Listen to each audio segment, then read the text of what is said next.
ओ मोहने नरसी करे भात भरैया सदा पार लगावे नैया। मोहन नरसी करे भात भरैया सदा पार लगावे नैया। मोहन नरसी करे भात भरैया सदा पार लगावे नैया।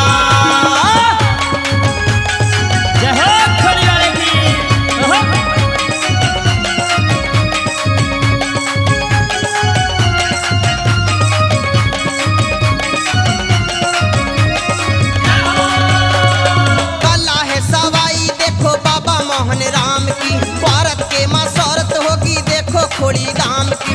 घर घर में जलाई जावे ज्योति इनके नाम की। घर में जलाई जावे ज्योति इनके नाम की। घर घर में जलाई जावे ज्योति इनके नाम की। अरे रे गोपिन संग रास रचैया सदा पार लगावे नैया। मोहन नरसी करे भात भरैया सदा पार लगावे नैया।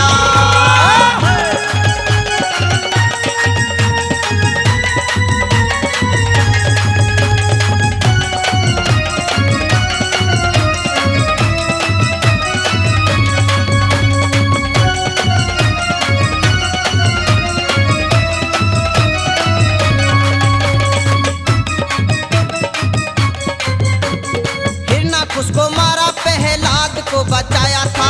पुरजा कोरी जाया साग विदुर के घर खाया था। शिशुपाल मारा जाके चीर में समाया था। शिशुपाल मारा जाके चीर में समाया था। शिशुपाल मारा जाके चीर में समाया था। अरे रे द्रौपदी का चीर बढ़ैया सदा पार लगावे नैया। मोहन नरसी करे भात भरैया सदा पार लगावे नैया।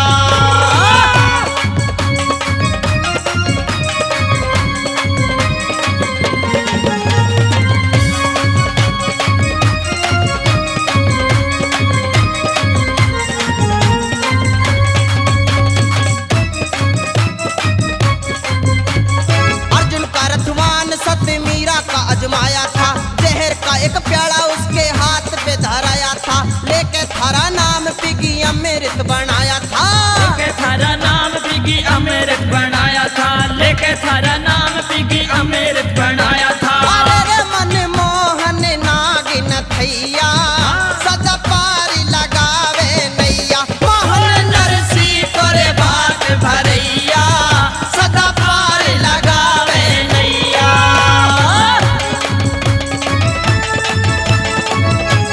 जय हो। ओ भक्तो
किया प्यार छठे महीना दावे बाबा तो को पंडित राम अवतार छठे महीना धावे बाबा तो को पंडित राम अवतार छठे महीना धावे बाबा तो को पंडित राम अवतार